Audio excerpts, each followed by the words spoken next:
जय सोमनाथ।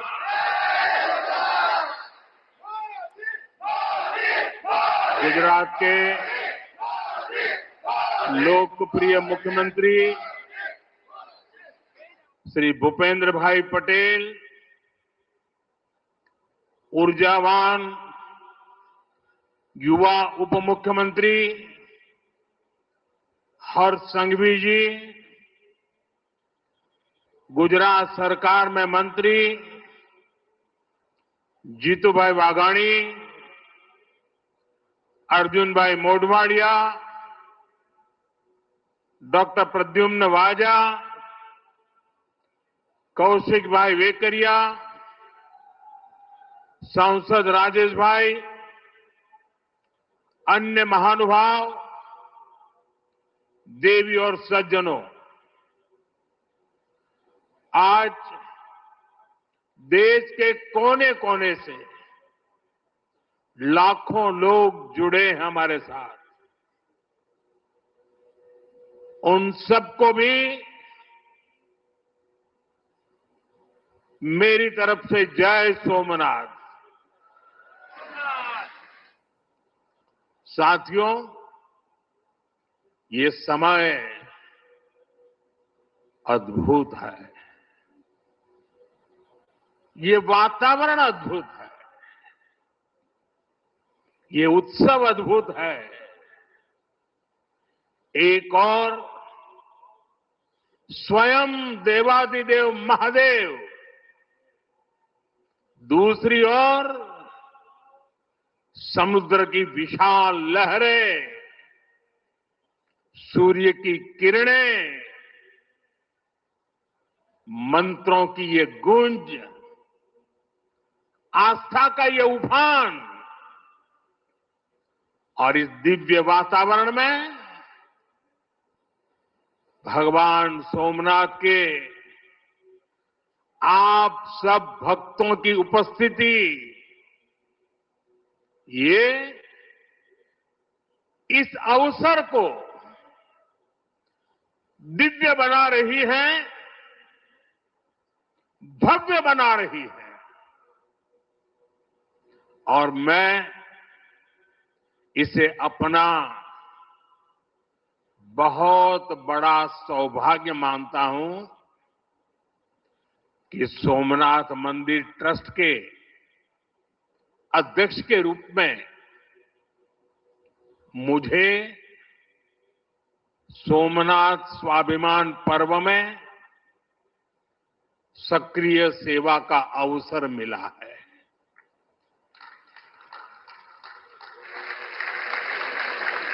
ये पीछे से कुछ और आवाज चल रही है भाई, इसे बंद किया जाए।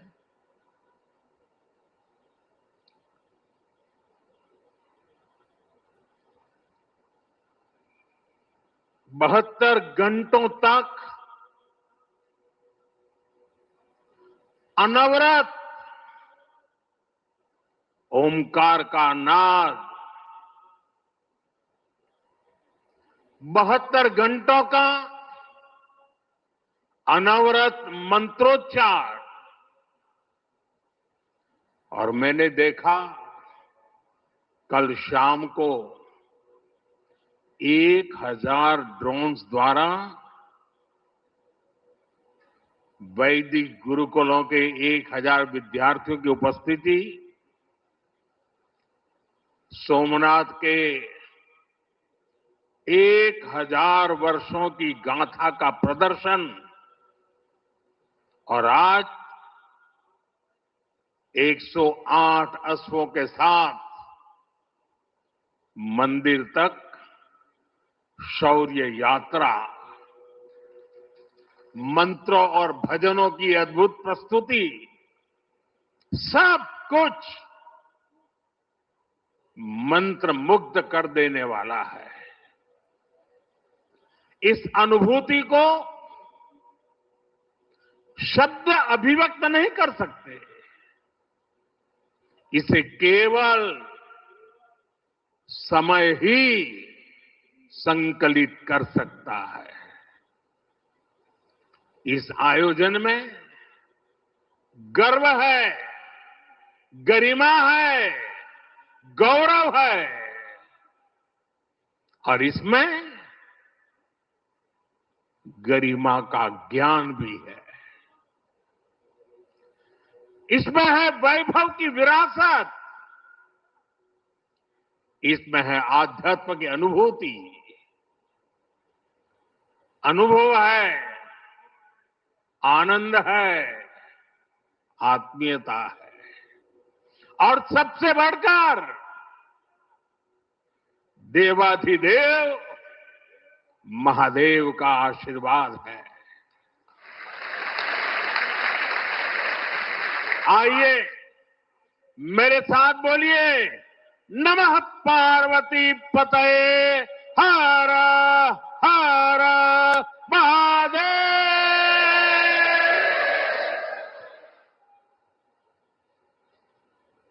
साथियों, आज जब मैं आपसे बात कर रहा हूं तो मन में बार बार ये प्रश्न आ रहा है कि ठीक 1000 साल पहले ठीक इसी जगह पर जहां आप बैठे हैं क्या माहौल रहा होगा। आप जो यहां उपस्थित हैं उनके पुरखों ने, आपके पुरखों ने, हमारे पुरखों ने जान की बाजी लगा दी थी अपनी आस्था के लिए, अपने विश्वास के लिए, अपने महादेव के लिए। उन्होंने अपना सब कुछ न्योछावर कर दिया। 1000 साल पहले तब वो आतताई सोच रहे थे कि हमें जीत लिया, लेकिन आज 1000 साल बाद भी सोमनाथ महादेव के मंदिर पर फहरा रही ध्वजा पूरी सृष्टि का आह्वान कर रही है कि हिंदुस्तान की शक्ति क्या है, उसका सामर्थ्य क्या है। प्रभास पाटन तीर की इस मिट्टी का कण कण शौर्य, पराक्रम और वीरता का साक्षी है। सोमनाथ के इस स्वरूप के लिए कितने ही शिव भक्तों ने, संस्कृति के उपासकों ने, संस्कृति के ध्वज धारकों ने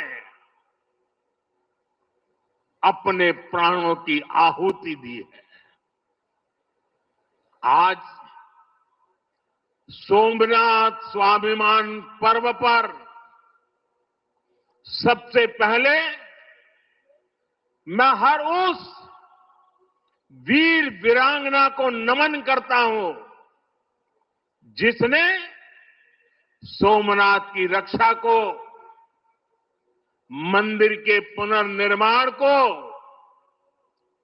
अपना जीवन ध्येय बनाया, अपना सब कुछ देवाधिदेव महादेव को अर्पण कर दिया। भाइयों बहनों, प्रभास पाटन का एक क्षेत्र भगवान शिव का अपना क्षेत्र तो है, इसकी पवित्रता भगवान श्री कृष्ण से भी जुड़ी है। महाभारत काल में पांडवों ने भी इस तीर्थ में तपस्या की थी, इसलिए ये अवसर भारत के अनगिनत आयामों को नमन करने का भी अवसर है। ये भी एक सुखद संयोग है कि आज जब सोमनाथ मंदिर के इस स्वाभिमान यात्रा के 1000 साल पूरे हो रहे हैं, तो साथ ही 1951 में हुए इसके पुनर्निर्माण के 75 साल भी पूरे हो रहे हैं।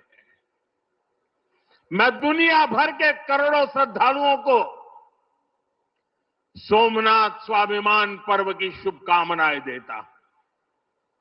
साथियों, सोमनाथ स्वाभिमान पर्व 1000 साल पहले हुए विध्वंस के स्मरण के लिए नहीं, ये पर्व 1000 साल की यात्रा का पर्व है। साथ ही ये हमारे भारत के अस्तित्व और अभिमान का पर्व है, क्योंकि हमें हर कदम पर, हर मुकाम पर सोमनाथ और भारत में अनोखी समानताएं दिखती है। जैसे सोमनाथ को नष्ट करने के एक नहीं अनेकों प्रयास हुए, दुष्प्रयास हुए, उसी तरह विदेशी आक्रांताओं द्वारा कई सदियों तक भारत को खत्म करने की लगातार कोशिशें होती रही, लेकिन न सोमनाथ नष्ट हुआ और न ही भारत नष्ट हुआ,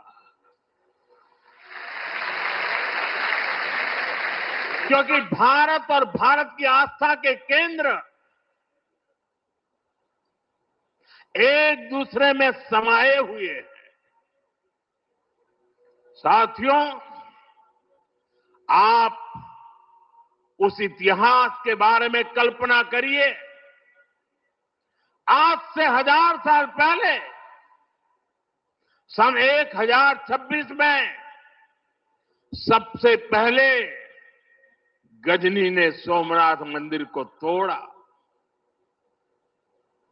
उसे लगा उसने सोमनाथ का वजूद मिटा दिया, लेकिन कुछ वर्षों के भीतर भीतर सोमनाथ का पुनर्निर्माण हो चुका था। 12वीं शताब्दी में राजा कुमारपाल ने मंदिर का भव्य जीर्णोद्धार करा दिया था, लेकिन 13वीं शताब्दी के अंत में अलाउद्दीन खिलजी ने सोमनाथ पर फिर आक्रमण का दुस्साहस कर दिया। कहते हैं जालोर के रावल ने खिमजी सेनाओं से जमकर लोहा लिया। इसके बाद 14वीं शताब्दी की शुरुआत में जूनागढ़ के राजा द्वारा फिर से सोमनाथ की प्रतिष्ठा संपन्न कर दी गई। 14वीं शताब्दी के आखिरी वर्षों में मुजफ्फर खान ने सोमनाथ पर फिर हमला किया। वो हमला भी नाकाम रहा।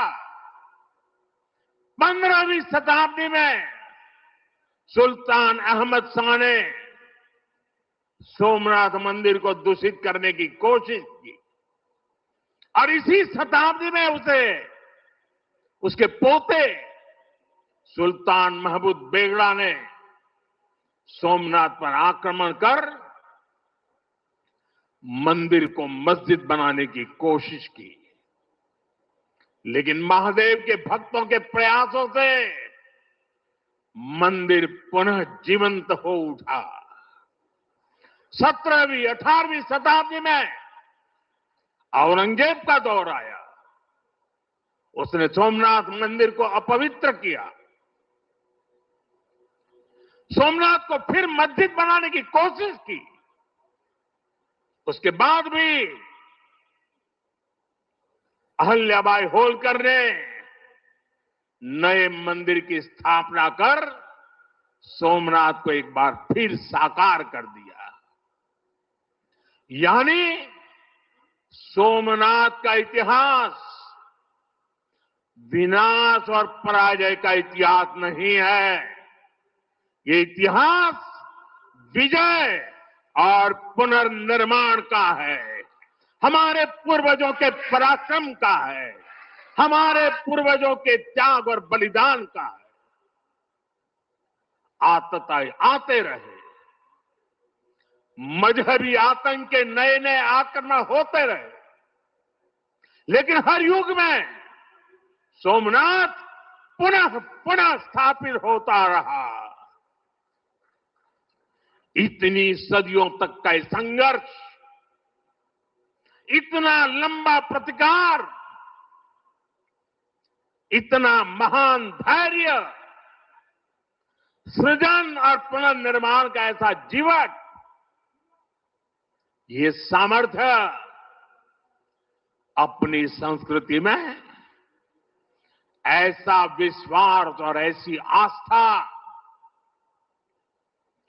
दुनिया के इतिहास में ऐसा उदाहरण मिलना मुश्किल है।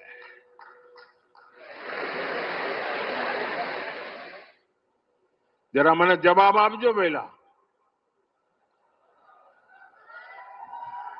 આપણે આપણા પૂર્વજોના પરાક્રમનું પુણ્ય સ્મરણ કરવું જોઈએ કે ના કરવું જોઈએ? આપણા પૂર્વજોએ કરેલા પરાક્રમમાંથી પ્રેરણા લેવી જોઈએ કે નહીં લેવી જોઈએ? એવો કોઈ દીકરો હોય, એવા કોઈ સંતાન હોય કે જે પોતાના પૂર્વજોને ભૂલવા માટેના નાટક કરે? भाइयों बहनों, जब गजनी से लेकर औरंगजेब तक तमाम आक्रांता सोमनाथ पर हमला कर रहे थे, तो उन्हें लग रहा था कि उनकी तलवार सनातन सोमनाथ को जीत रही है। वो मजहबी कट्टरपंथी ये नहीं समझ पाए कि जिस सोमनाथ को वो नष्ट करना चाहते हैं, उनके नाम में ही सोम अर्थात अमृत जुड़ा हुआ है। उसमें हलाहल को पीकर भी अमर रहने का विचार जुड़ा है। उसके भीतर सदा शिव महादेव के रूप में वो चैतन्य शक्ति प्रतिष्ठित है, जो कल्याण कारक भी है और प्रचंड तांडव शिव ये शक्ति का स्रोत भी है।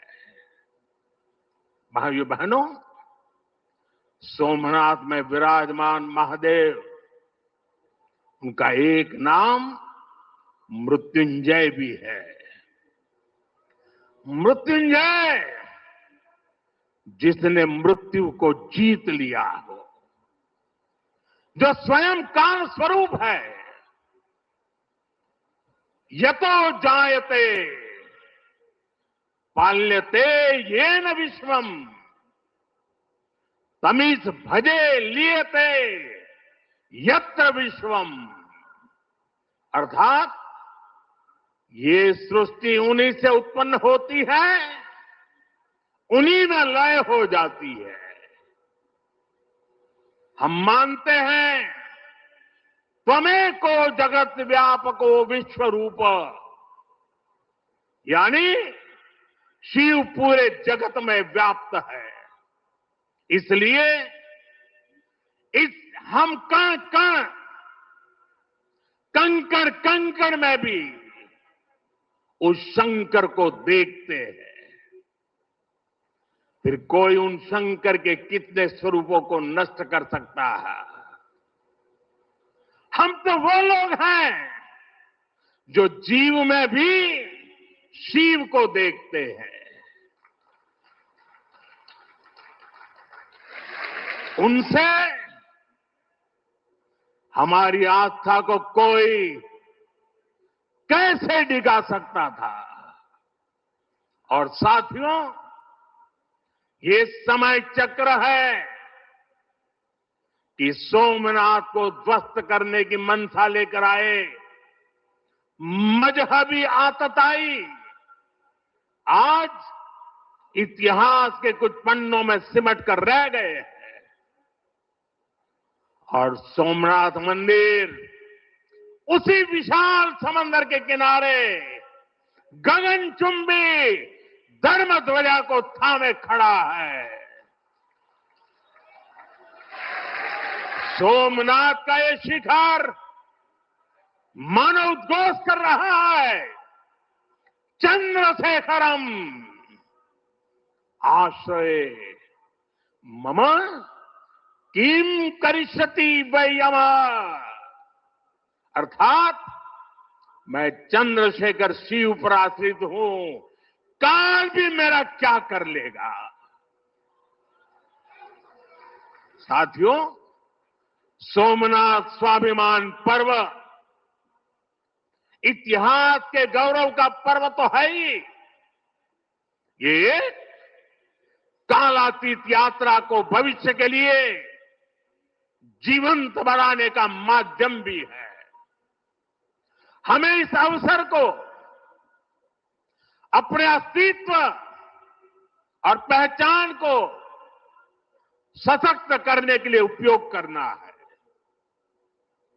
आप भी देखते हैं, अगर कहीं किसी देश के पास कुछ 100 साल पुरानी विरासत होती है, वो देश उसे अपनी पहचान बनाकर दुनिया के सामने प्रस्तुत करता है। वहीं भारत के पास सोमनाथ जैसे हजारों साल पुराने पुण्य स्थान है। ये स्थान हमारे सामर्थ्य, प्रतिरोध और परंपरा के पर्याय रहे।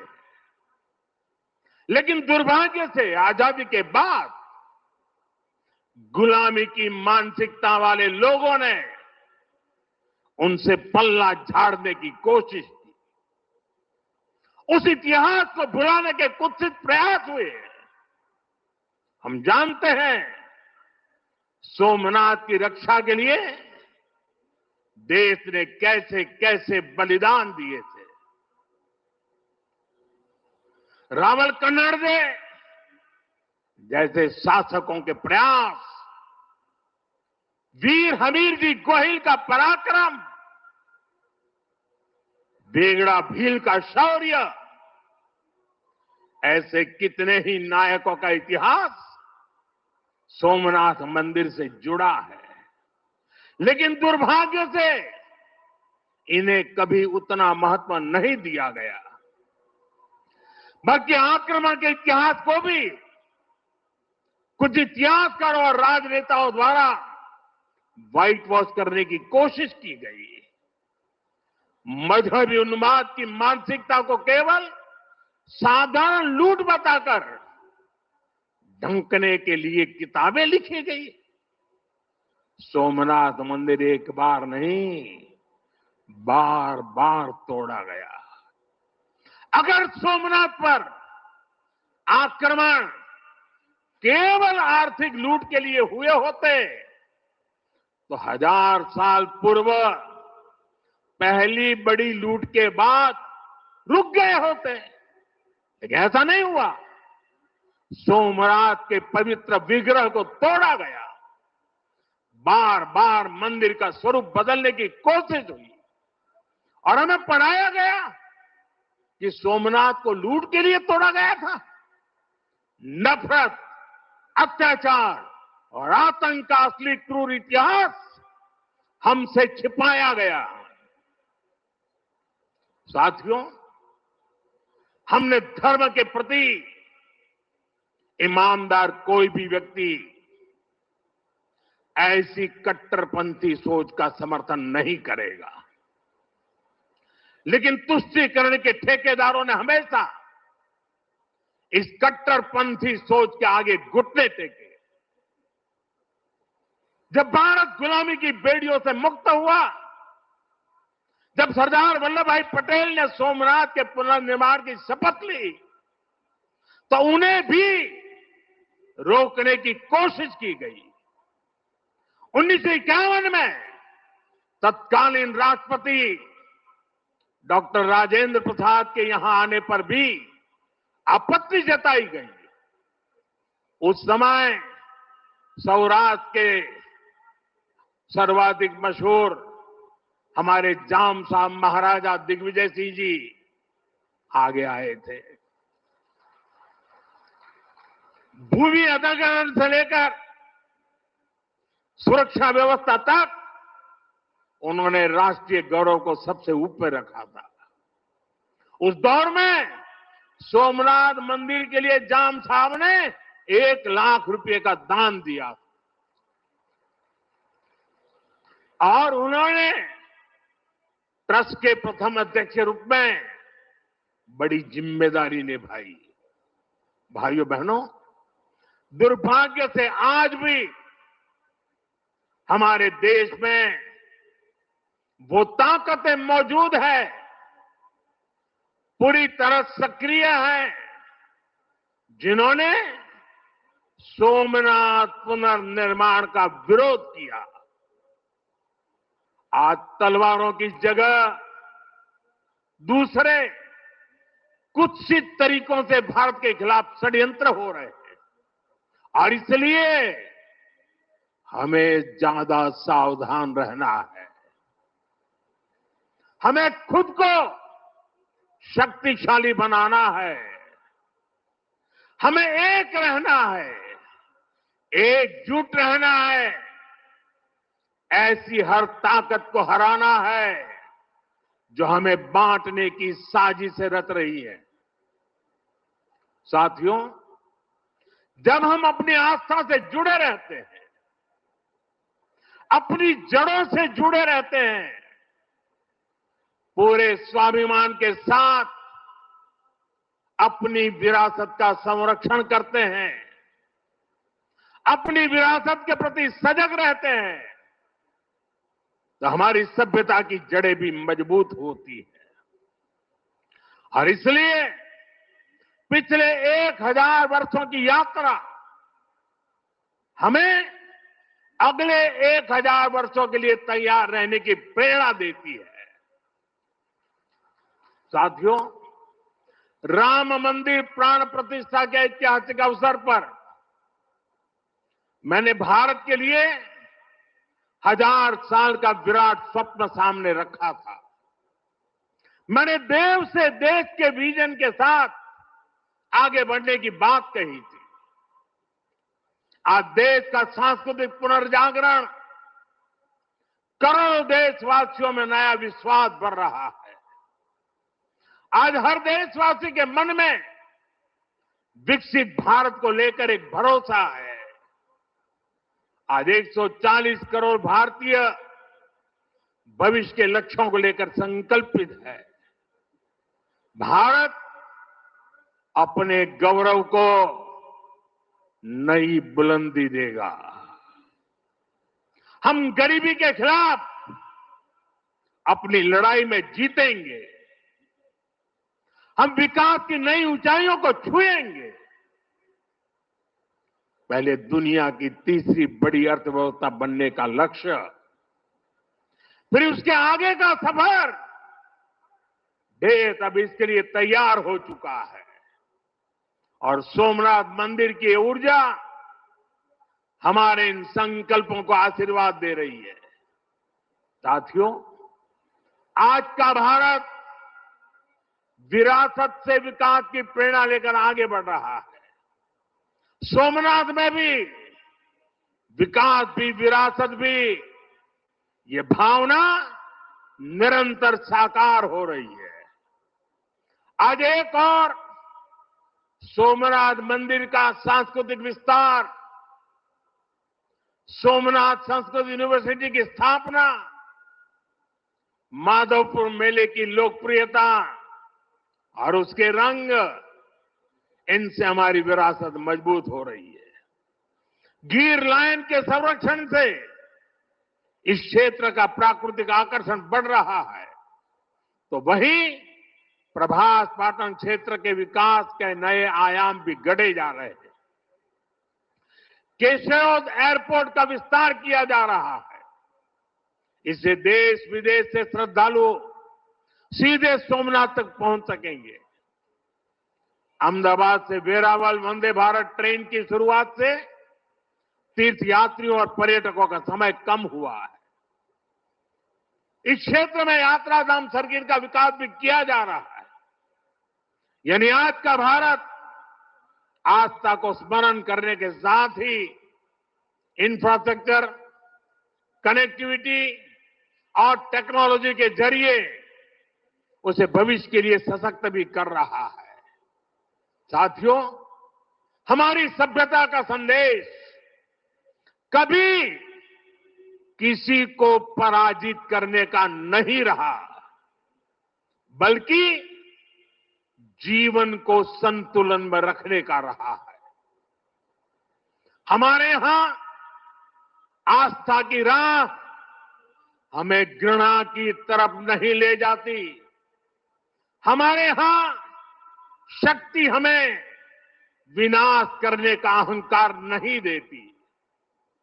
सोमनाथ जैसे तीर्थ ने हमें सिखाया है कि सृजन का मार्ग लंबा होता है, लेकिन वही स्थायी होता है, चिरंजीव होता है।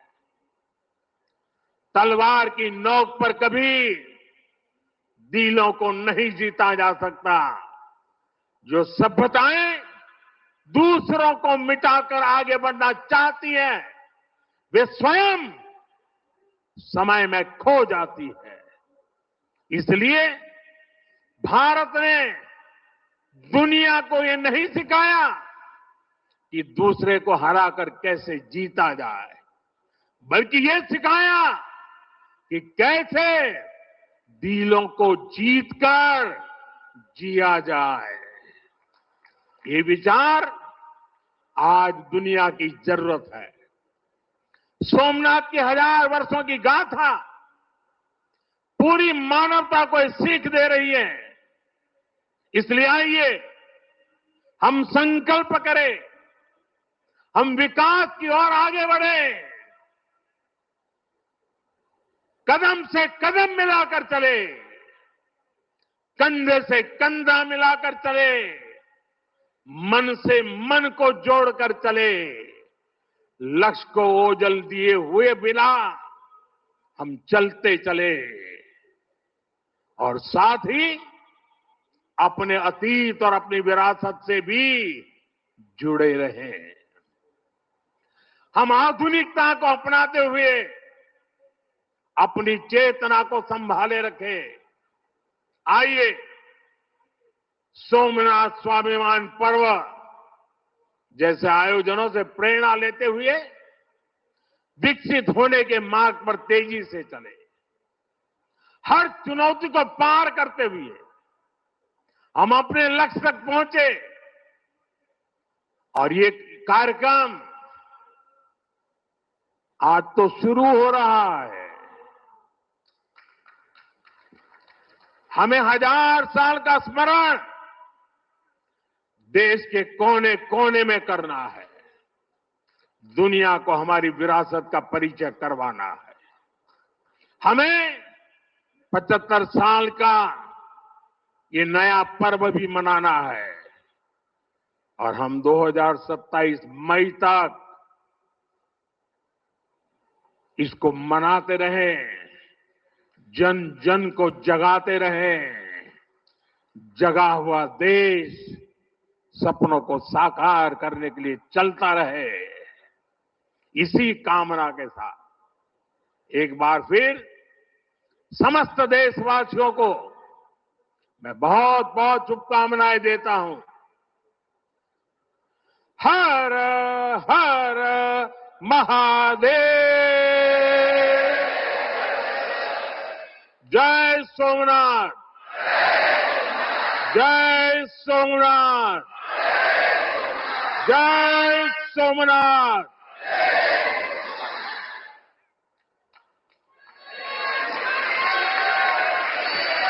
बहुत बहुत धन्यवाद माननीय प्रधानमंत्री जी, आपके इस गौरवशाली अभूतपूर्व भाषण के लिए, आपके ऊर्जावान संबोधन के लिए। आपके प्राणवान नेतृत्व में भारतवर्ष का ज्ञान, विज्ञान, सभ्यता, संस्कार, संस्कृति विश्व के सामने पुनः स्थापित करने वाले